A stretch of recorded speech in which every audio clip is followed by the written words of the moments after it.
घरमध्ये तुमचं मनापासून स्वागत। आज मी तुम्हाला अतिशय सिंपल अशी गवारीची भाजी दाखवणार आहे। रोजच्या जेवणातला प्रकार आहे हा, पण एक जरा थोडासा ट्विस्ट देऊन कशी करायची पाहूया। त्याच्यासाठी लागणारं साहित्य पहा।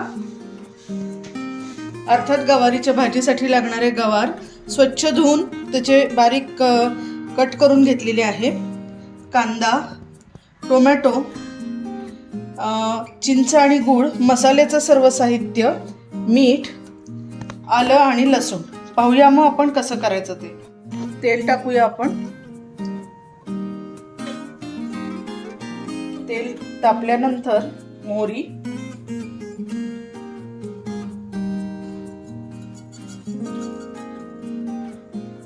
मोहरी छान तडतडू दे। मोहरी तडतडायला लागल्यानंतर थोडेसे जिरे टाकूया आपण। त्यानंतर आलं आणि लसूण घेतलेला आहे। मी लसूण पेस्ट नाही केलेला आणि आल्याची पण पेस्ट नाही केलेली आहे, त्याचे तुकडे करून घेतलेले आहेत।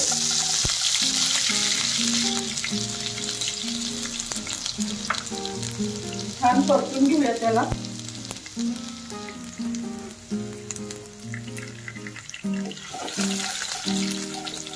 त्यानंतर आपण कांदा टाकूया। साधारण एक छोटासा कांदा घेतलेला आहे।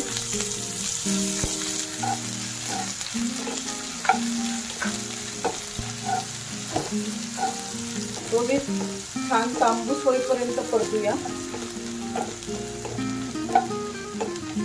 गवारीच्या भाजीला विशेष अशी वेगळी चव नसते।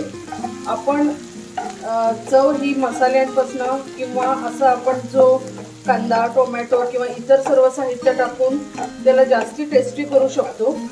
पूर्वी छान गवार मिळायची, आता पूर्वी इतकी छान गवारीची भाजी मिळत नाही। हे पहा, आता तांबूसर होत आलेला कांदा आपला। त्यानंतर एक टोमॅटो टाकते, तोही परतून घेते।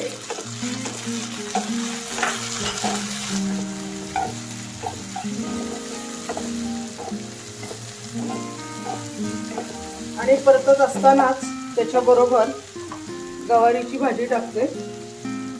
साधारण अर्धा किलोच्या आसपास आहे ही।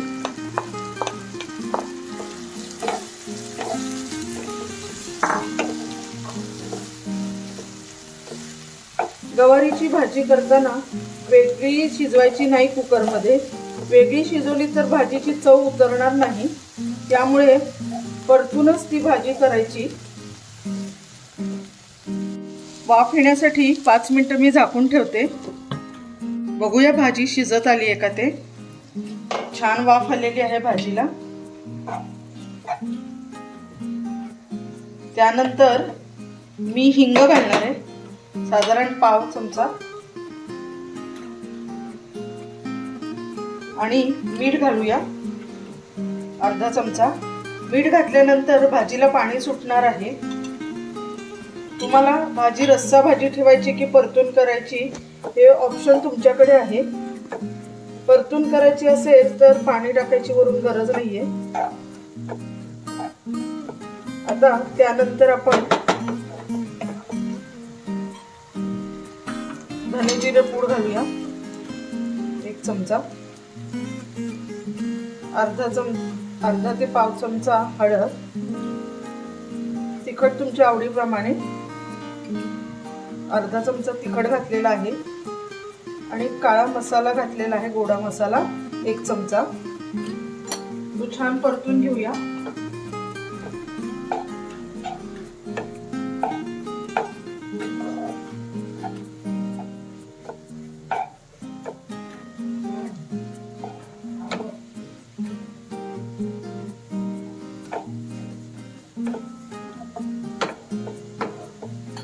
त्यानंतर आपण थोडंसं 1 चमचा भर दाण्याचं कूट टाकूया।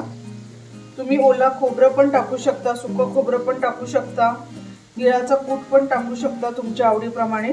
मी आता दाण्याचं कूट टाकते, तोही परतून घेऊया छान। आणि त्याबरोबरीने आपण कोथिंबीर टाकूया।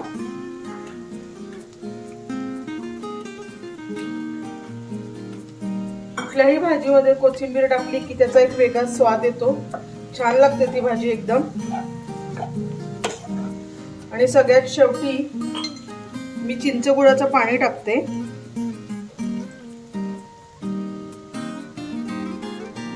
दोन चमचे टाकलेलं आहे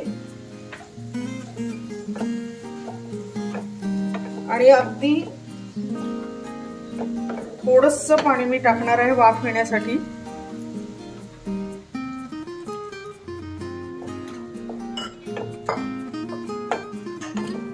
सगळे मसाले एकजीव झाल्यानंतर या भाजीची चव खूपच अप्रतिम लागणार आहे आणि 5 मिनिटं वाफ येण्यासाठी झाकून ठेवते। मग आपली भाजी तयार।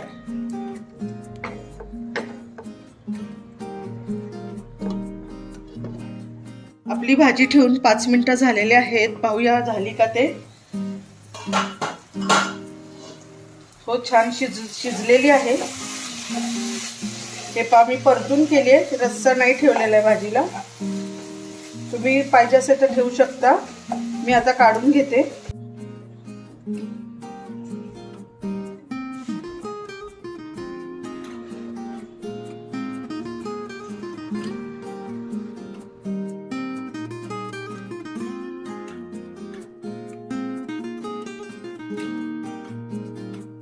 अतिशय चवदार अशी रोजच्या जेवणातली आपली गवारीची भाजी तयार झाली आहे। आवडली ना रेसिपी तुम्हाला? नक्की ट्राय करा। राधा रसोई घर हे चॅनल नक्की सबस्क्राईब करा, लाईक करा, शेअर करा। अशा छान छान भाज्या घेऊन मी तुमच्या समोर येणार आहे। Thank you very much.